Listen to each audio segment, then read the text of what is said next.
مکتوبات معصومیہ دفتر اول مکتوب نمبر 144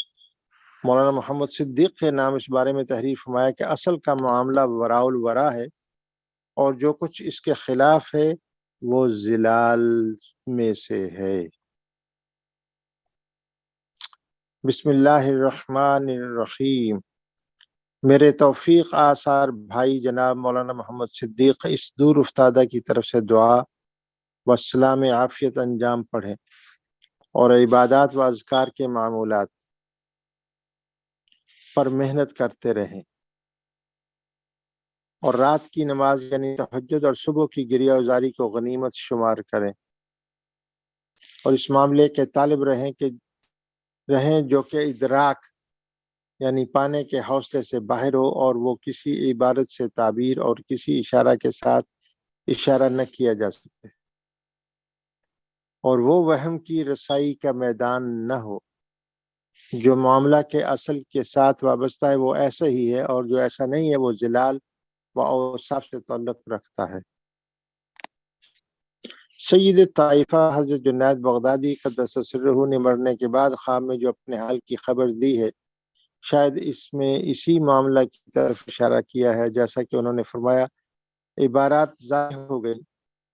اور اشارات فنا ہو گئے اور ہم کو ان 2 رکعتوں کے سوا جو ہم نے رات کے کسی حصہ میں پڑھی تھیں اور کسی چیز نے نفع نہیں دیا، اس لیے کہ عبارات و اشارات جو کہ ظلال و صفات کے ساتھ وابستہ ہیں اصل کے ظہور کے بعد ہبا منصورہ ہو گئے اور فانی و ناچیز بن گئے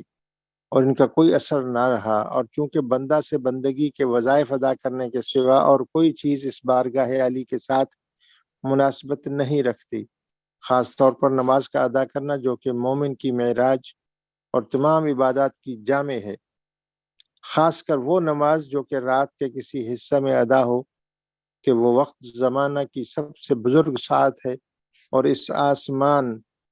یعنی آسمان دنیا پر حق تعالیٰ کے نزول کا وقت ہے۔ اس لیے فرمایا کہ ہم کو ان 2 رکعتوں کے سوا جو ہم نے رات کے خلا میں پڑھی تھیں اور کسی چیز نے نفع نہیں دیا۔ حضرت خواجہ نقشبند قدس سرہ نے فرمایا کہ میں 7 سال تک مولانا عارف کے ہمراہ اس دوڑ دھوپ یعنی کوشش میں رہا کہ اصل سے آگاہی حاصل کروں۔ 3 بار حجاز کے سفر پر گیا، اگر میں وہاں مولانا کی مثل یا مولانا کے کمالات کا ذرا سا بھی مظہر کسی کو پاتا تو ہرگز وہاں سے واپس نہ لوٹتا۔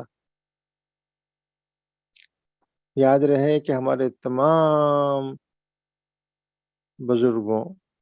خاص طور پر ہمارے شجرے کے مشائخ میں سے بہت ساروں نے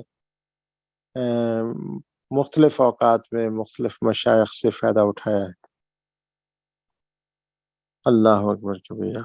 بس ہم جیسے ہجرت زدوں پر لازم ہے کہ اس طلب میں جان و دل کے ساتھ کوشش کریں اور جہاں کہیں سے اس نعمت کی بو باطن کے دماغ میں پہنچے اس کے پیچھے چلیں۔ والسلام اولا و آخرا۔ اللہ تعالیٰ تمام شرکاء کو اللہ تبارک و تعالیٰ کی ذاتی تجلیات سے دائمی طور پر مشرف کرے۔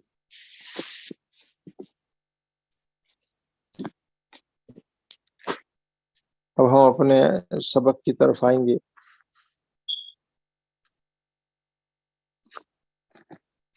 ایک 2 باتیں اس سے پہلے عرض کرنا ہے کہ وہ یہ کہ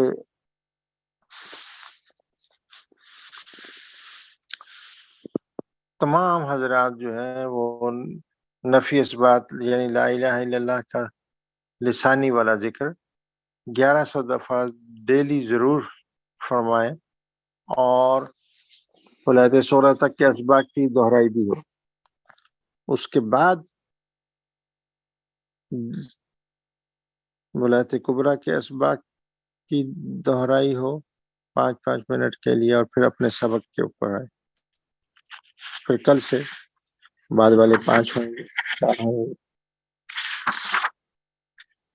آج کا ہمارا یہ سبق ہے حقیقت کعبہ ربانی کا۔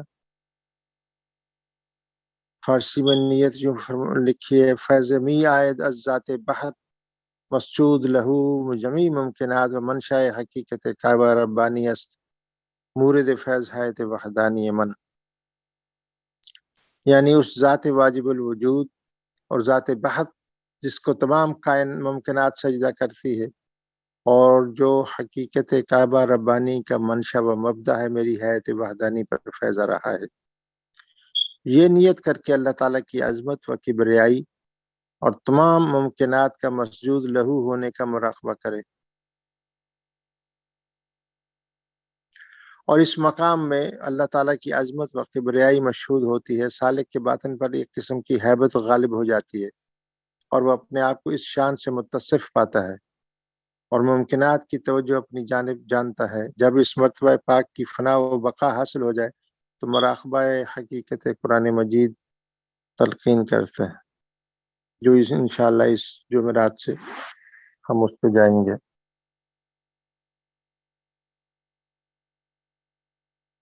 بس بیٹھ جائیے اس نیت کے ساتھ۔